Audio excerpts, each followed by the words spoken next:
Chapter 8 of Super's manga has been out for a while now, and within that chapter we do have some groundbreaking stuff. But before I go into that, I do want to quickly spotlight the new Dragon Ball Z game that has been announced. As you can see here, we have both Goku and Broly doing the fusion dance. It is an RPG game for the 3DS, and that's all we really have to go off. Other than that, there is not much known about the game. We might have to wait a little longer for more information to come out, but as of right now, I am looking forward to this.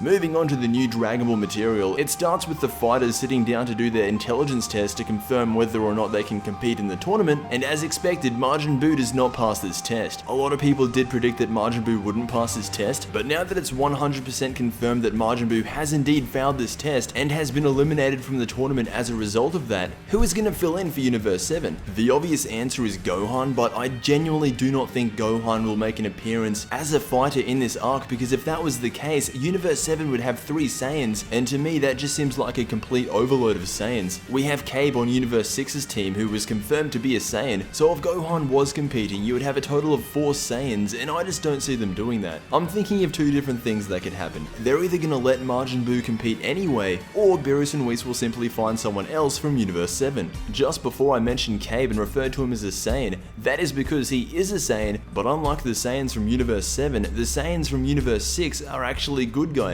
and they live on planet Salad, which is the original planet of the Saiyans. Again, I was hearing a whole bunch of people predict that the Universe 6 Saiyans would be good guys, but not only are the Universe 6 Saiyans good guys, Frost, who is the Frieza lookalike, is a good guy as well. Just really quick on Frost, I think this guy is going to epitomize power. Just because the Frieza race has a lot of potential, we saw it from Frieza himself in Resurrection F. And considering Frost is good, in fact he is the Emperor / leader of Universe 6, I feel like if you're a good guy, you're going to train more. And if Frieza's race has a lot of potential through training, then just imagine how powerful Frost would be if he constantly trained like Goku or Vegeta. And then on top of that, he could have possible transformations.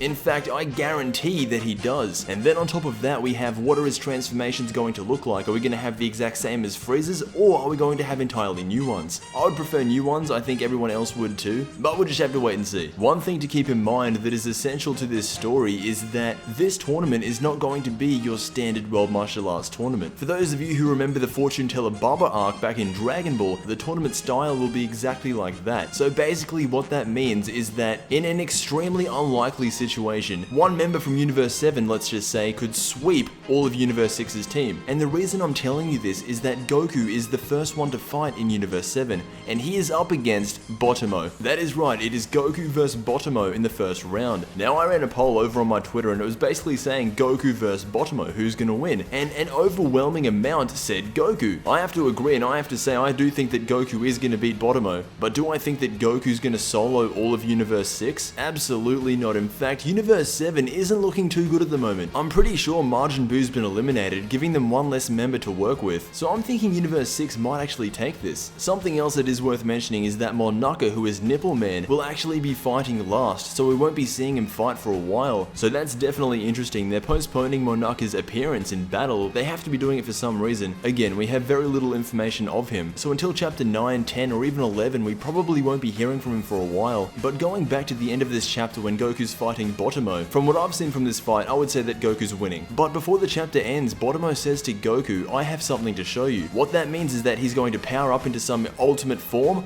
or he's got a special technique. I'm guessing it's some weird technique, but after he says that, unfortunately the chapter ends. But I've got to say, dude, I am loving Dragon Ball Super. Dragon Ball Super to me seems like a mixture of the original Dragon Ball and Dragon Ball Z. It doesn't take itself too seriously, but it does have its serious moments, and I've got to say that is the perfect direction to take Dragon Ball in. You know, Dragon Ball Z was this super serious series. Dragon Ball was a little bit more lighthearted, but again, it did have its serious moments. Dragon Ball Super to me seems like the original Dragon Ball, just with the Dragon Ball Z characters and the Dragon Ball Z experience behind it. So that is basically it for all the new information that we have this month. I want you guys to let me know who do you think is going to replace Majin Buu, if anybody at all. Will it be Oob? Will it be Gohan? I doubt it will be Oob because the time placement's just not right, but who knows? I will see you in the next Dragon Ball Z video.